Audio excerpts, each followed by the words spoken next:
מעילה, Chapter 5. The prohibition against Ma'ila applies whether one consecrates an article that is fit to be used for the improvement of the temple for that purpose, for instance, a stone or a beam, consecrates an article fit for the altar for the improvement of the temple, for instance, sheep or doves, or consecrates an article that is fit to be used for the improvement of the temple for the altar, for instance, a stone or a beam, or he consecrates for either of these purposes an article that is not fit for either of these purposes. For instance, he consecrates chickens, vinegar, brine, or land. This applies even if he consecrates a dung heap filled with fertilizer, dust, or ash. In all these instances, the prohibition against meal applies from the time the entity was consecrated until it was redeemed, if it is an article fit to be redeemed. 2.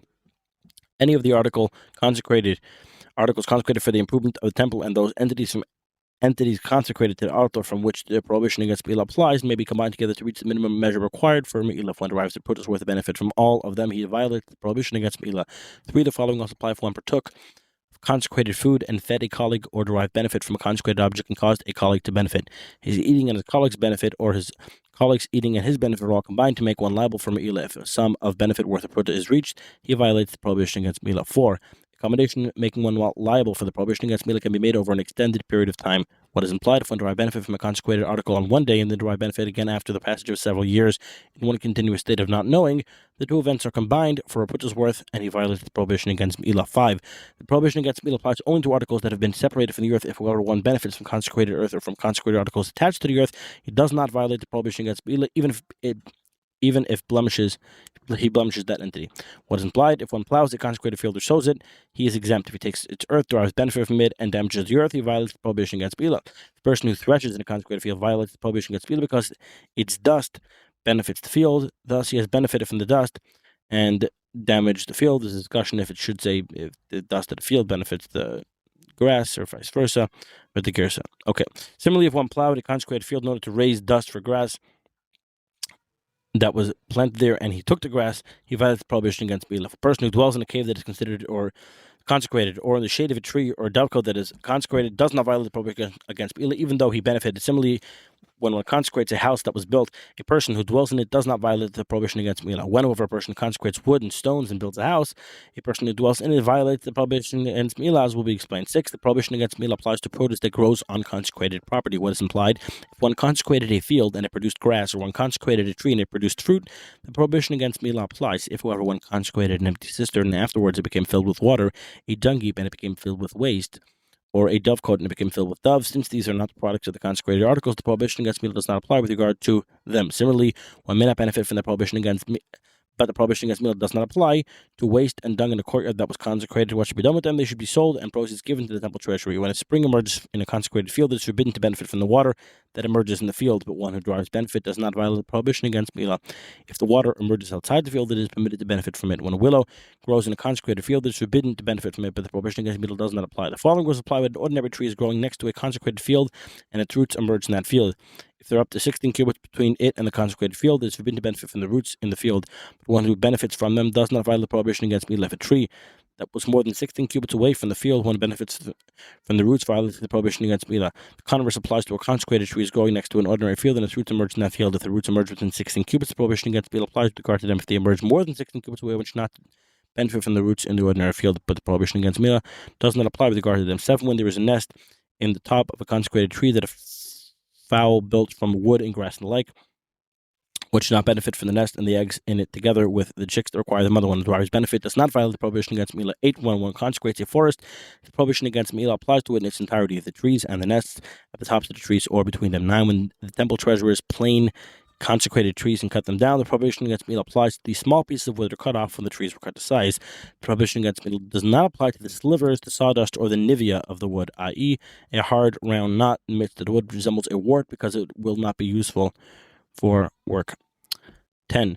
When a person consecrates his servant, the prohibition against Me'ila does not apply to him, nor to his hair, even though his hair is fit to be cut off. The rationale is that the hair is still attached to the servant. As long as it attached to him, it grows and increases in value. 11. When a person sows produce that was consecrated, he should redeem it when he sows it. Nevertheless, even if he does not redeem the produce that grows from it is not consecrated, if the prohibition against Me'ila does not apply to it. If one derives benefit from other consecrated property, he may not pay the principal and an additional fifth from such produce. He is obligated to separate challah from bread made from such grain. 12. When water was placed on consecrated grape dregs for the first, second, and third times, it is forbidden to benefit from it. One who benefits does not violate the prohibition against Meila. The fourth time, the mixture is permitted. When does the apply? When the dregs have been consecrated for the temple's improvement. If they were consecrated for the altar, even the fourth time onward, they are always forbidden. 13. When a person consecrates a hen for the altar, the prohibition against Meila applies to it and its eggs. When a person consecrates a donkey to the altar, the prohibition against Meila applies to it and its milk. When a person consecrates a dove for the improvement to the temple, the prohibition against Meila applies to it and its eggs, as we explained. 14. When the tunics of the priestly garments have worn out, the prohibition against Meila applies to them as it does to other consecrated objects. That they are nuisance and permitted to benefit from them, the prohibition against Meila does not apply to them. 15. The following was applied to articles consecrated by the Gentiles. If he consecrated them for the improvement of the temple, the prohibition against Meila applies. If they were consecrated to the altar, the prohibition against Meila does not apply according to scriptural law. For the regard to the sacrifice, Leviticus states, speak to the children of Israel. It is, however, forbidden to benefit from them according to rabbinic law. 16. With regard to sound, appearance, and fragrance from the consecrated object, it is forbidden to benefit from them, but the prohibition against Meila does not apply. When does it apply? When it smelt the fragrance of the incense offering after its cloud ascended. If whoever he smelt the fragrance of the incense offering as its cloud ascends, he violates the prohibition against Meila. Chapter 16. 1. There are different situations in which the prohibition against Meila applies. There are some articles from which a person benefits that are not ordinarily damageable, e.g. one who uses a pure golden utensil. There are other articles that are damageable, e.g. garments and utensils made from copper, silver, iron, and the like. When a person derives a purchase worth of benefit from a consecrated substance that is not attached to the ground, if he benefits from an article that is not ordinarily damageable, e.g. he used a consecrated golden utensil, he violates the prohibition against Meila.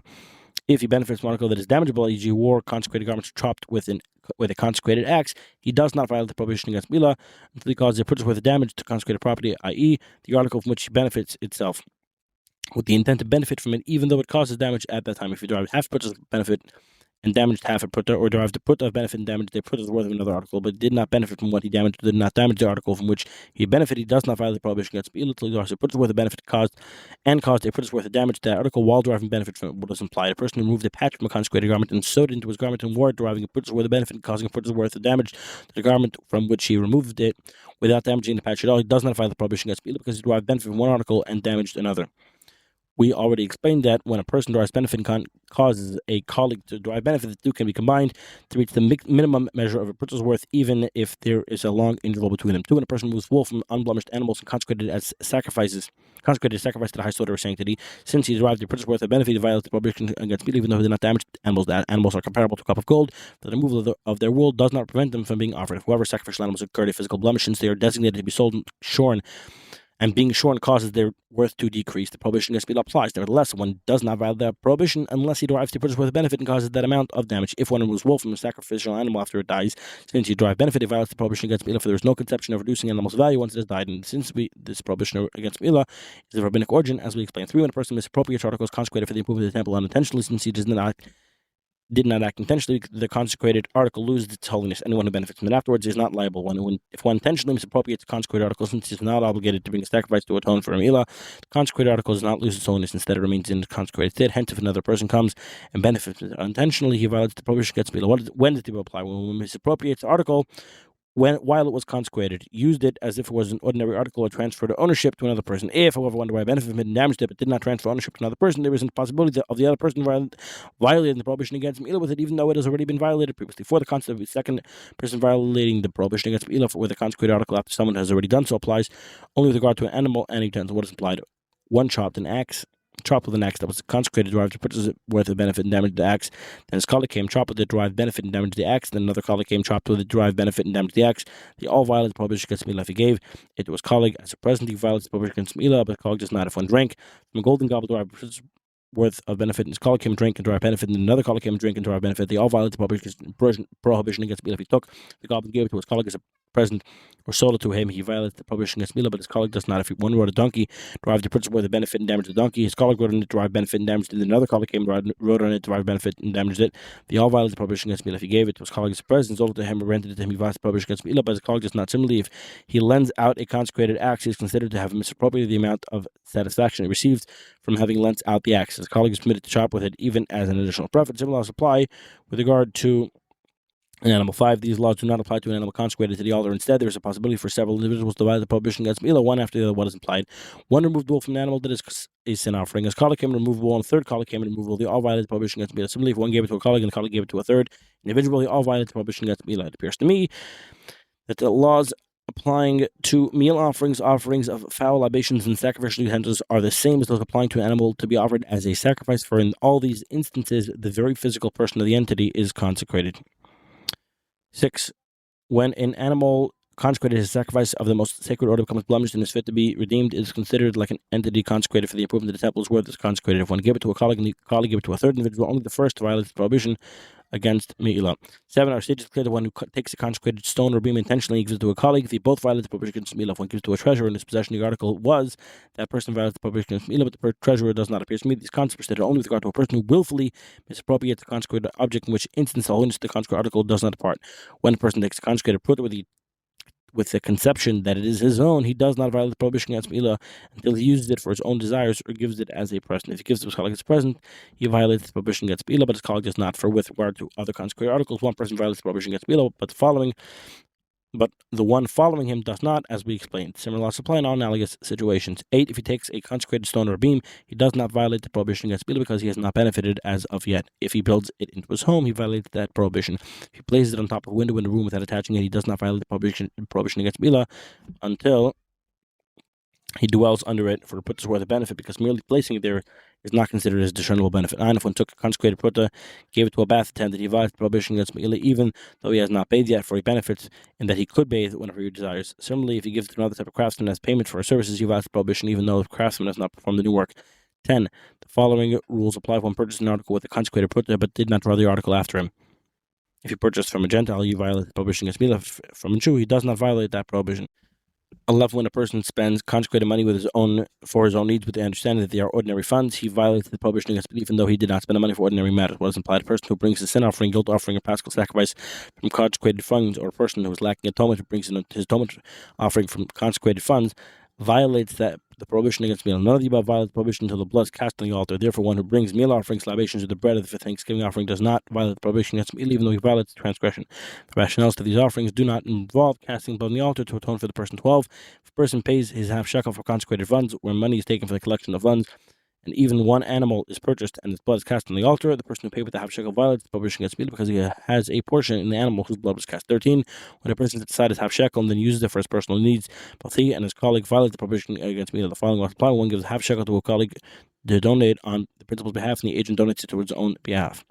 On its own behalf, the money from the sacrifice was already set aside, and the agent made the donation violates the agent who made the donation violates the prohibition against מעילה. For the priest who set aside the money takes also on the money that will be collected in the future, as we explained in Chodesh. Thus, is considered as if the shekel already reached the treasury. Therefore, the agent violates the prohibition against מעילה.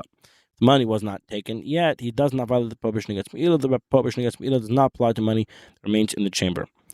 Chapter 7. 1. The following was applied when a person inadvertently took a consecrated article or consecrated money and gave it to an agent to use as an ordinary property or money. If the agent carries out the mission for which he is charged, then the principal is considered to have violated the prohibition against מעילה. If the agent did not execute the agency, but instead acted on its own initiative, the agent is the one who violates the prohibition against מעילה. What is implied? A person told the agent, give the meat to a guest.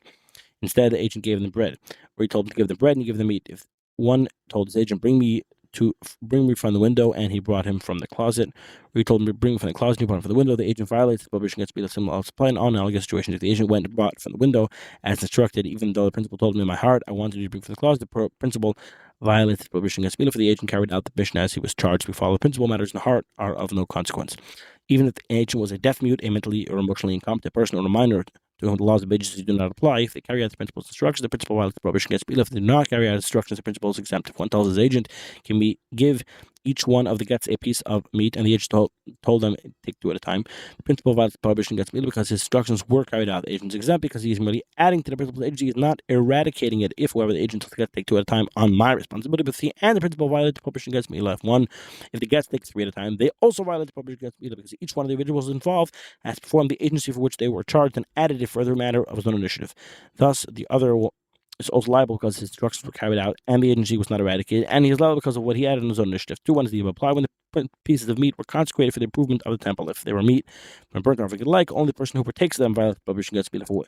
He is obligated in another prohibition aside from מעילה. With regard to the entire Torah, there is no concept of prohibition violated through agency except in the case of מעילה alone, and there, provided there is no other prohibition involved with it. 3. When a person gives the put of consecrated funds to an agent, tells them with half, purchase lamps for me with have wicks, and the agent used the entire amount for lamps or for wicks, they are both exempt. This law also applies when he told him to use the entire amount for lamps or for wicks, and he used have to purchase lamps and have to purchase wicks. The rationale, the principle does not violate the prohibition against Mila because the agency was not complete with regard to purchase worth of value. The agent does not violate that prohibition because he did not eradicate his agency for purchase worth. If, however, one told the agent for half a put to bring me lamps from this and this place, and the other half bring me wicks in that place, and the agent went and bought lamps from the place mentioned, the wicks from the place mentioned. The agent went and bought lamps from the place mentioned for the wicks, and the wicks from the place mentioned for the lamp. The agent violates the prohibition against Mila. 4. If the principal gave his agent 2 consecrated putas and told him, bring me an estrog, the agent went and bought him an estrog or a puta, and a pomegranate for a puta, the agent violates the prohibition against Mila, but the principal is again. The rationale is the principal sent the agent to purchase an estrog for worth 2 putas from him. Therefore, if the estrog which the agent brought the principal that costs 1 put is worth 2 putas, they both violate the prohibition against Mila. 5.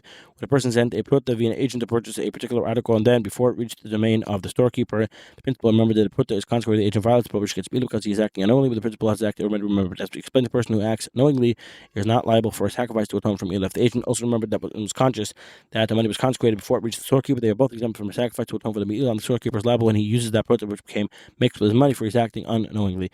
If the storekeeper was informed the puta was consecrated, they are all exempt, and the purchase is completed with the article is becoming consecrated. 6. What should be done in order to preclude the storekeeper from sinning and enable him to be permitted to use all the money he received? One should take a non-consecrated puta or any non-consecrated utensil and say, wherever the consecrated puta is, its holiness should be transferred to this.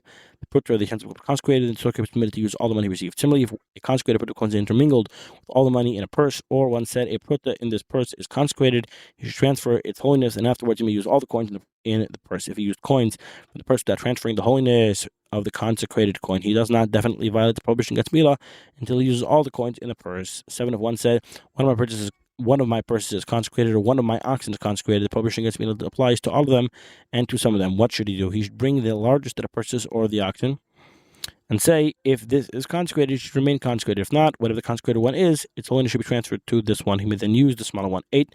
When a person misappropriates less than a purchase worth of consecrated property, whether intentionally or unintentionally, must make restitution for the principal, but he need not pay an additional fifth or bring a sacrifice. It appears to me that he is not liable for lashes or for misappropriating less than a purchase worth of if he acted intentionally. Now, when a person entrusts consecrated money to a homeowner and the homeowner uses them and spends them, he violates the prohibition against Mila. The rationale that he did not have permission to use these funds and the owner did not grant him license to. 10. Different rules apply if he entrusted them to a money changer or storekeeper, and they were not sealed or tied close with an unusual knot. In these situations, since he is permitted to use them according to law, if he spent them, they are both exempt. The owner of the entrusted article is exempt because he did not tell the storekeeper or the money changer to use them, and the storekeeper is exempt because it is as if he used them with permission, since they are not tied closed with an unusual knot or sealed. 11. When a woman brought or consecrated money to her husband's domain and her testator consecrated property and then died, or the consecrated property fell to her as an inheritance when her husband spent the money in his personal needs, he violates the prohibition against Mila.